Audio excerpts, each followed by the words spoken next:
अस्सलाम वालेकुम स्टूडेंट्स, कैसे हैं आप लोग? उम्मीद है खैरियत से होंगे। आज हम स्टार्ट करने जा रहे हैं इसका टॉपिक जो है मेजरिंग इंस्ट्रूमेंट। मेजरिंग इंस्ट्रूमेंट नाम से जाहिर है कि पैमाइशी आलात। आपको याद होगा कि लास्ट जो वीडियो हमने बनाई थी उस लेक्चर में हमने देखा था कि फिजिकल क्वांटिटीज कौन कौन सी होती हैं, फिर उनको हम बयान कैसे करते हैं। उसमें हमने ये देखा था कि प्रीफिक्सेस क्या होते हैं, साथ में हमने पढ़ा था साइंटिफिक नोटेशन का।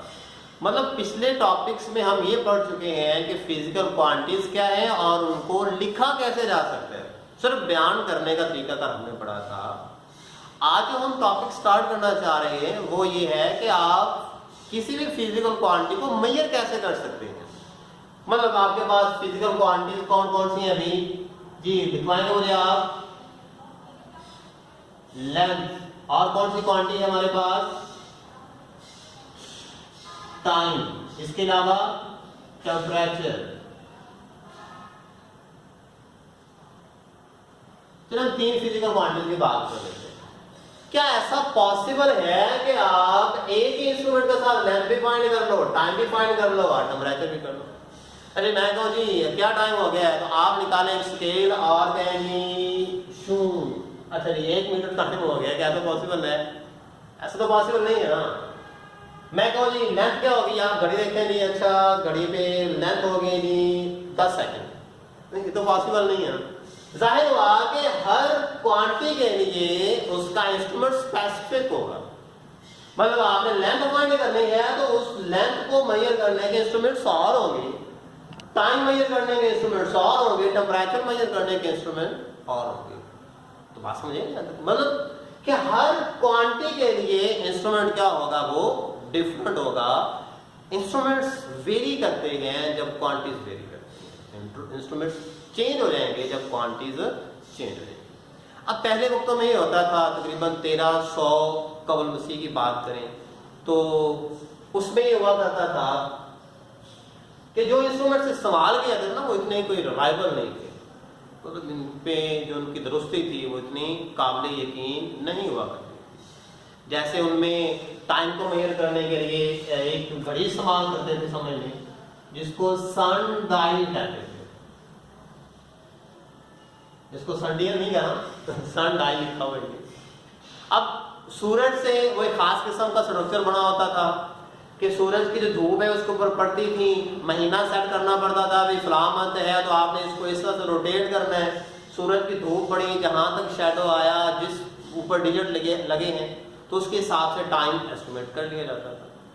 लेकिन जिस दिन सूरज है ही नहीं, उस दिन आप समझेंगे आज कोई टाइम नहीं हमारे पास, आज हम टाइम बता ही नहीं सकते। साथ में और भी वक्त को मेजर करने के लिए वाटर क्लॉक इस्तेमाल किए जाते थे।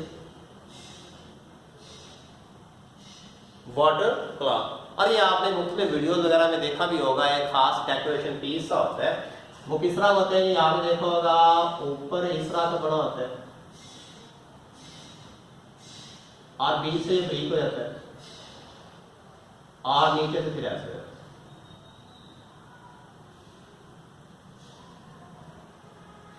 इस तरह। अच्छा भाई यहाँ पे फर्ज करने वाटर फिल कर दिया हमने इसके अंदर। अब इस बारीक जो ट्यूब है इससे पानी थोड़ा थोड़ा करके नीचे गिरता रहेगा, इसके अंदर फिल होता रहेगा। जब सारे का सारा पानी इसमें आ जाएगा, हम कहते हैं जी फलाना लो जी तुम्हारा टाइम खत्म हो गया, फर्ज करने 1 घंटा हो गया।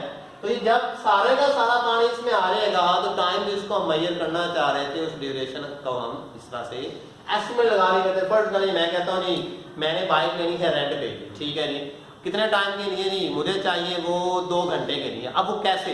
वो कहेगा जी आप यूं करें, एक दफा जब ये पानी सारे का सारा यहाँ पर आ जाएगा आपका 1 घंटा हो जाएगा, मैं इसको उल्टा कर रख दूंगा, जब वो पानी सारे का सारा फिर से इसमें चला जाएगा तो आपके 2 घंटे हो जाएंगे। ये नहीं बता सकते थे कि अब कितना टाइम हो चुका, नहीं, बल्कि टाइम का एक खास फिक्स जो है ना वो यूनिट दे देते। अच्छा नहीं ये इतना सारा पानी इसमें आएगा तो इतना टाइम हो जाएगा, तो इस लिहाज से भी टाइम को मेजर किया जाता था। लेकिन ये कोई खास रिलायबल तरीकाकार नहीं था, इससे टाइम को आसानी से मेजर नहीं कर सकते, इसमें काफ़ी सारी गलतियों के चांसेस हुआ करते हैं। तो इसके लिए अब जो हम इस्तेमाल करते हैं, आप थोड़ा गौर करें कि सनडायल है और आज आपके पास जो वॉच है रोलेक्स की है या फिर कोई और है, तो वो और उसको अगर आप कंपेयर करते हैं या फिर उसको आप डिजिटल आपकी वॉच के साथ कंपेयर करते हैं, तो आपको लाजमी तो पता चलता है कि नहीं यार आज की वॉच बड़ी रिलायबल है, इसकी एक्यूरेसी तकरीबन हम कहते हैं 100% है, ये बिल्कुल एग्जैक्ट टाइम बताती है।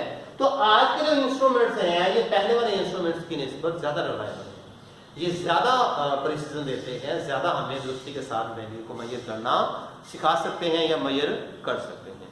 तो आज हम वही इंस्ट्रूमेंट यहाँ पे यूज करना चाह रहे हैं कि कौन से इंस्ट्रूमेंट किस क्वांटिटी को मेजर करने के लिए इस्तेमाल हो। जी तो रेडी हैं आप लोग, स्टार्ट करें।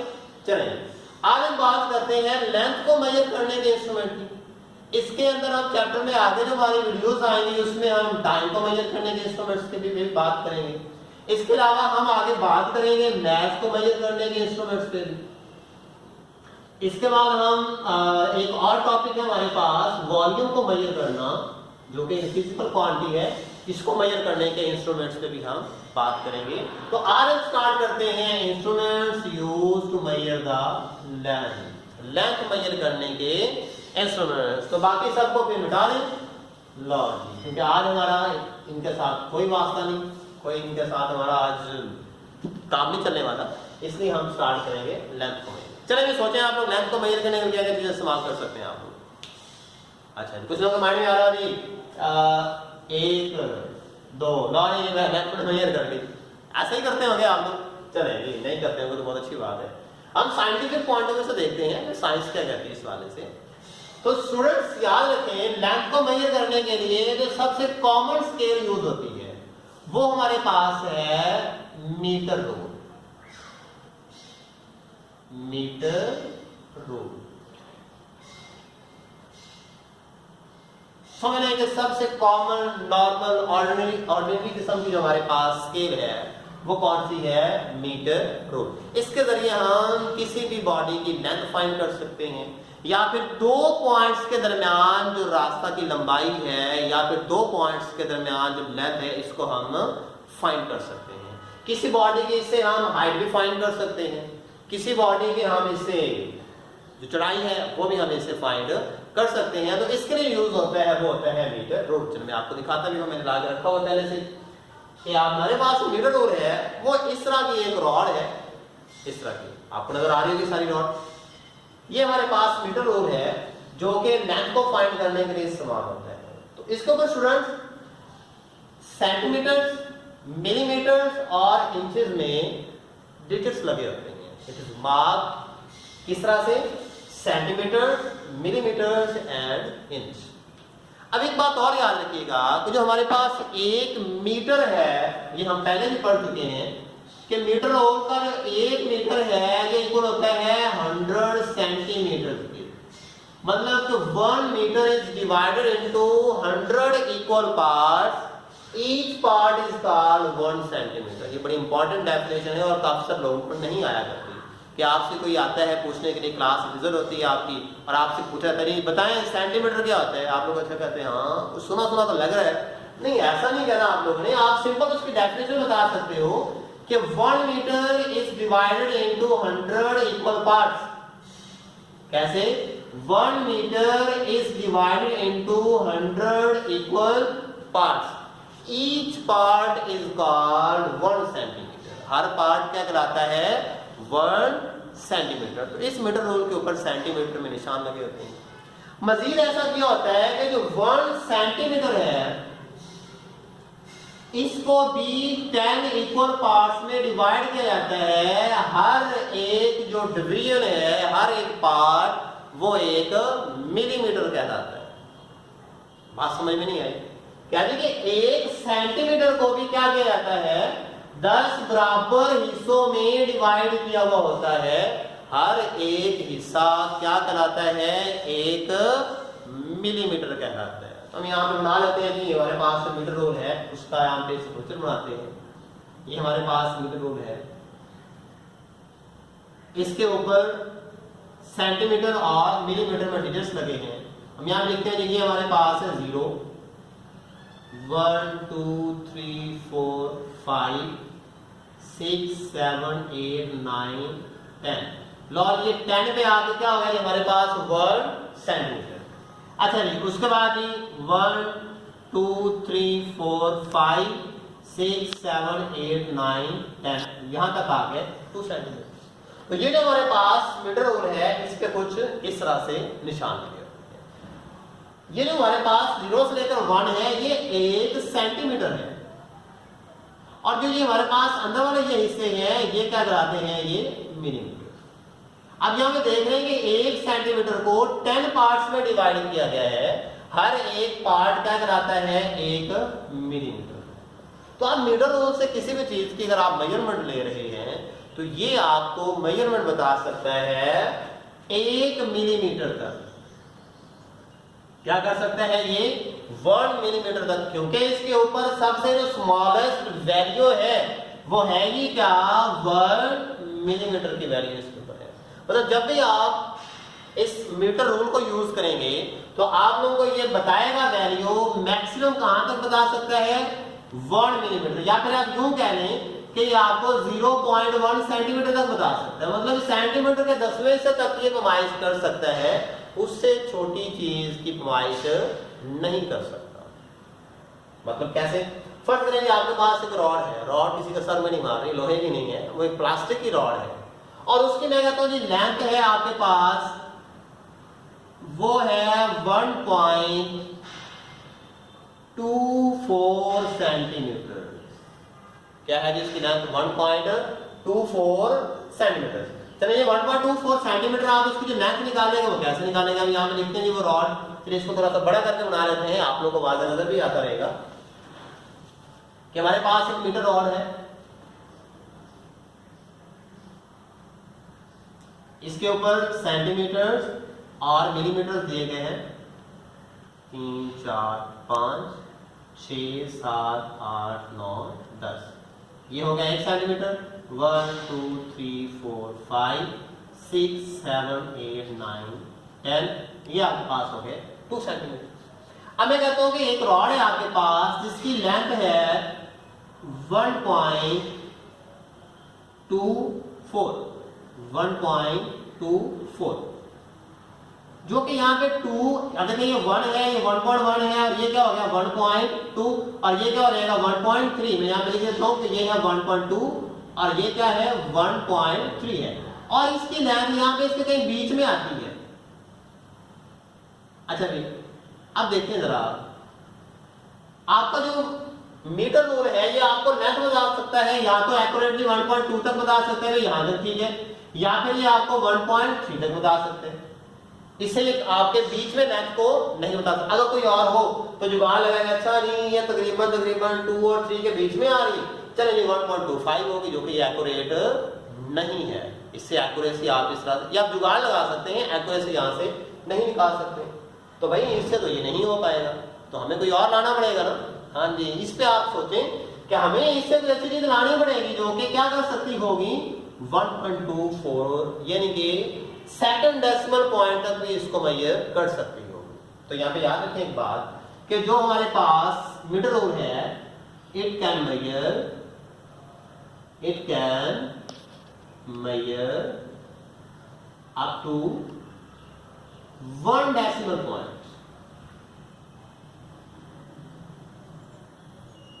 ये 1 डेसिमल पॉइंट तक मेजर कर सकता है, इससे ज्यादा ये मेजर नहीं कर सकता है। It can measure up to 1 decimal point, इससे ज्यादा तक ये मेजर नहीं कर पाएगा। तो हमें इसके लिए कुछ ना कुछ और लाना पड़ेगा। जब हम 2 डेसिमल पॉइंट तक इसको मेजर करना चाह रहे हो, ये 1.1 तक कर लेगा, 1.2 तक कर लेगा, 1.3 कर लेगा, 2 डेसिमल में नहीं जाएगा कभी भी। क्यों?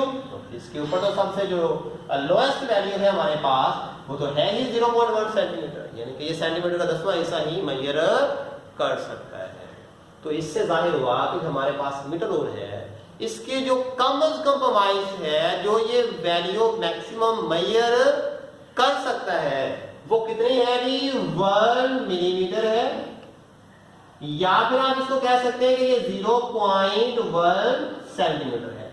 अब बच्चों जरा याद करो कि ये जो वैल्यू कोई भी इंस्ट्रूमेंट मेजर कर सकता हो, मैक्सिमम जितनी वो मेजर कर सकता है लोएस्ट, वो कहलाती है इसका लीस्ट काउंट। जिसको हम किससे जाहिर करते हैं, LC से।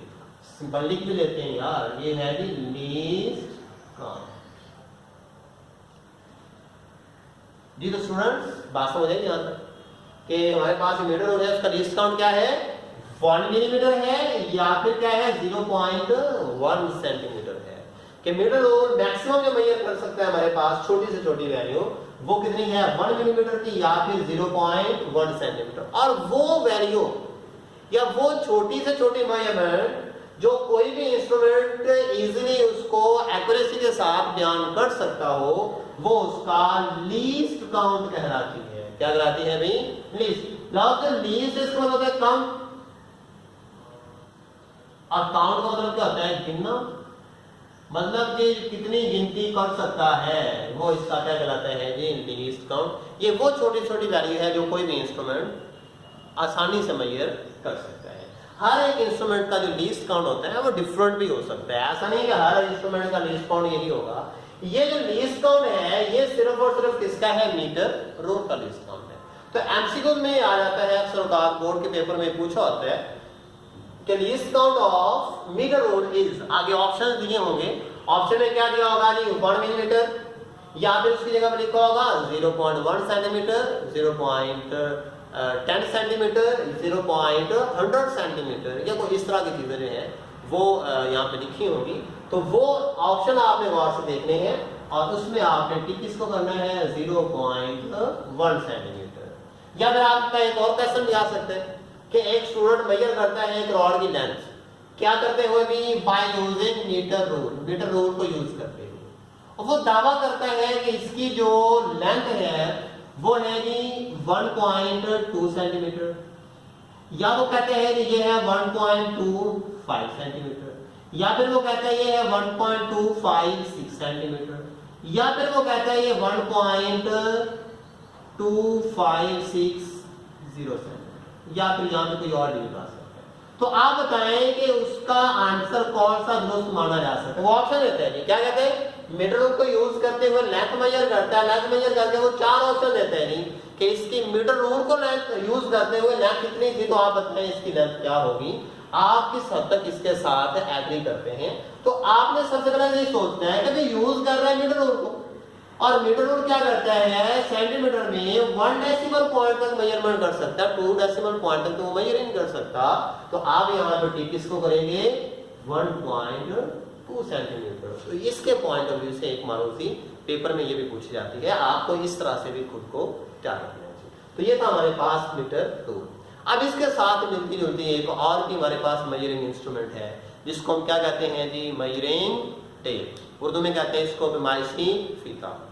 आप लोगों ने कभी किसी मिस्त्री को काम करते देखा होगा, नहीं देखा, चले किसी आपने बढ़ाई को काम करते देखा होगा, लोहार को काम करते तो देखा ही होगा ना।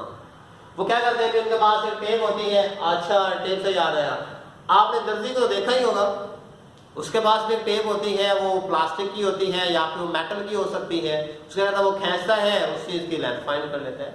तो वो जो हमारे पास मेजरिंग टेप है वो भी सेम काम करती है मीटर रूल जैसा। मेजरिंग टेप भी कौन सा काम करती है, मीटर रूल के जैसा काम करती है। उसके ऊपर भी सेम ऐसे ही डिजिट्स लगे होते हैं, it is mark in centimeters and millimeters। ये भी सेंटीमीटर्स और मिलीमीटर्स में मार्क होती है। इसकी भी मुख्तलिफ रेंज होती है। मीटर हो तो 1 मीटर होता है ना, जो मेजरिंग टेप है ये 10 मीटर्स भी हो सकती है, 20 मीटर्स की भी है, 50 मीटर्स की भी है और 100 मीटर्स की भी है। ये जो ज्यादा बड़ी जगहों को जमीन की खास तौर पे नुमाइश करने के लिए लोग इस्तेमाल करते हैं, वो एक बड़ा सा फीता होता है, वो प्लास्टिक का भी हो सकता है या फिर वो किसी मेटल का भी हो सकता है। तो उसको यूज करते हुए लेंथ को फाइंड किया जा सकता है। अब किसी भी चीज की आप लेंथ फाइंड करनी है और इन दोनों को यूज करते हुए करनी है, तो इसके लिए आपको एक सबसे बड़ी एहतियात की जरूरत है। वो कौन सी है, आप जब भी मीटर रूल के जरिए या फिर आप मेजरिंग टेप के जरिए रीडिंग ले रहे हो, तो आपकी आंख का बिल्कुल उसके ऊपर वर्टिकली होना बहुत जरूरी है। अगर आप उसकी रीडिंग ले रहे हैं अभी यहाँ से थोड़ा पीछे खड़े होंगे तो वो रीडिंग आपकी डाउटफुल हो जाएगी। आप क्या करते हैं, उसकी रीडिंग लेते हैं, यहाँ से खड़े होंगे, इधर से आप देखते हैं तो आपकी रीडिंग क्या हो जाएगी, वो डाउटफुल होगी, वो एक्चुअल रीडिंग नहीं है। अगर आप यहाँ से देखते हैं एक्चुअल पॉइंट ये है तो आपको रीडिंग ये वाली नजर आ रही होगी। अगर आप इस साइड से देखते हैं, इसकी रीडिंग लेते हैं तो इसका एक्चुअल पॉइंट ये है, आपको ये वाला पॉइंट नजर आ रहा होगा। इसलिए जब आप इसको बिल्कुल सामने खड़े होकर देखेंगे तो आपको उसकी एक्चुअल रीडिंग नजर आएगी। तो ये इससे रीडिंग लेते वक्त जो एहतियाती तदाबीर है वो आपने मायने में रखनी है। मतलब सिंपल ये कि आपके पास ये मीटर रूल है, आप इससे रीडिंग ले रहे हैं, आप देखें भाई यहाँ पे आपको बहुत बारीक बारीक आंसर नजर आ रहे हैं, यहाँ पे जो डिविजन्स की गई हैं बहुत बारीक है। अच्छा भाई अगर आप यहाँ से इसको देख रहे हैं इस साइड से बड़ा दूर खड़े होके तो क्या हो रहा है भाई, आपको वाज़ेह तौर पे पता नहीं चलेगा ये किसके सामने पॉइंट आ रहा है। आप सेम यहाँ से खड़े होकर देख रहे हैं तो आपको वाज़ेह तौर पे इसका पता नहीं चलेगा। आप तब इसको एक्यूरेटली बयान करोगे जब ये बिल्कुल आपके सामने होगी, आपकी आंख वर्टिकली इसके ऊपर होगी तो आप इसको आसानी से बयान कर सकोगे, आप वो जो रीडिंग है वो एक्यूरेटली मेजर कर सकोगे। तो ये मीटर रूल और साथ में मेजरिंग टेप के जरिए रीडिंग लेते वक्त आपके माइंड में होना चाहिए। तो स्टूडेंट्स आज का टॉपिक था वो था मेजरिंग इंस्ट्रूमेंट, किसके, लेंथ के मेजरिंग इंस्ट्रूमेंट में हमने मीटर रूल पढ़ा, साथ में हमने मेजरिंग टेप पढ़ा। मीटर रूल क्या है, ये प्लास्टिक का या फिर मेटल का एक रॉड है, उसकी रॉड कितनी लंबी है जी 1 मीटर है। इस 1 मीटर को 100 इक्वल पार्ट्स में डिवाइड किया होता है, each part is called 1 centimetre. Her centimetre को 10 इक्वल पार्ट से मजीद डिवाइड किया जाता है, हर पार्ट को क्या कहते हैं, एक मिलीमीटर कहते हैं। तो सिंपली आप यूं कह सकते हैं कि 1 मीटर के अंदर 100 सेंटीमीटर होते हैं और 1 मीटर के अंदर 1000 मिलीमीटर होते हैं। 1 मीटर के अंदर क्या होते हैं भी 100 सेंटीमीटर एंड 1000 मिलीमीटर होते हैं। फिर हमने ये देखा कि जो मीटर रूल है ये मेजर कर सकते हैं सेंटीमीटर में या मिलीमीटर में। कितने मिलीमीटर में कर सकता है, ये मैक्सिमम जो मिनिमम कर सकता है ये वैल्यू वो 1 मिलीमीटर तक मेजर कर सकता है। ये वैल्यू जो ये मेजर कर सकता है, छोटी छोटी वैल्यू जो मेजर की जा सकती है इसे, उसे इसका लीस्ट काउंट कहते हैं। तो इसका लीस्ट काउंट कितना है 1 मिलीमीटर या फिर 0.1 सेंटीमीटर। साथ में हमने डिस्कस किया मेजरिंग टेप को, ये भी सेम मीटर रूल के जैसी है। ये तो 1 मीटर की लेंथ में होता है, लेकिन जो हमारे पास मेजरिंग टेप है ये रेंज इसकी आती है हमारे पास 10 मीटर में भी, 20 मीटर में भी होती है, ये 50 मीटर में भी आ सकती है और ये 100 मीटर में भी होती है। यानी कि इतनी रेंज में जो मेजरिंग टेप है वो यूज की जा सकती है, इतनी लंबाई में इसके काम आती है। साथ में हमने ये देखा कि ये सेंटीमीटर, इसका जो लीस्ट काउंट होता है वो भी सेम मीटर रूल के जितना ही होता है, ये भी 1 मिलीमीटर तक या फिर 0.1 सेंटीमीटर तक मेजर कर सकती है, इसे इसका लीस्ट काउंट कहते हैं। फिर हमने ये पढ़ा कि इसकी जब आपने रीडिंग लेनी है तो आपकी जो आंख है जो आप जो ऑब्जर्व कर रहे हैं उसका बिल्कुल इसके वर्टिकली होना बहुत जरूरी है। अगर वर्टिकली नहीं होगी, लेफ्ट पे होगी या राइट पे होगी तो आपकी रीडिंग डाउटफुल हो सकती है। अब सबसे लास्ट में जो बात और सबसे मेन बात वो ये कि अगर आपने इससे रीडिंग लेनी है, आपने किसी चीज को मेजर करना है तो ये सिर्फ और सिर्फ 1 डेसिमल पॉइंट तक मेजरमेंट दे सकते हैं आप, 1 डेसिमल पॉइंट तक। 2 डेसिमल पॉइंट तक ये आपको मेजरमेंट नहीं दे सकते। जैसे मैंने आपसे ये कहा कि अगर आपके पास एक रॉड हो जो कि हो 1.24 सेंटीमीटर की, तो आप मेजरिंग टेप के जरिए या फिर मीटर रूल के जरिए इसको मेजर नहीं कर सकते। इसके लिए आपको एक नया इंस्ट्रूमेंट चाहिए होगा। वो कौन सा इंस्ट्रूमेंट चाहिए होगा ये बताते हैं आपको नेक्स्ट वीडियो में। तब तक के लिए अल्लाह हाफिज़।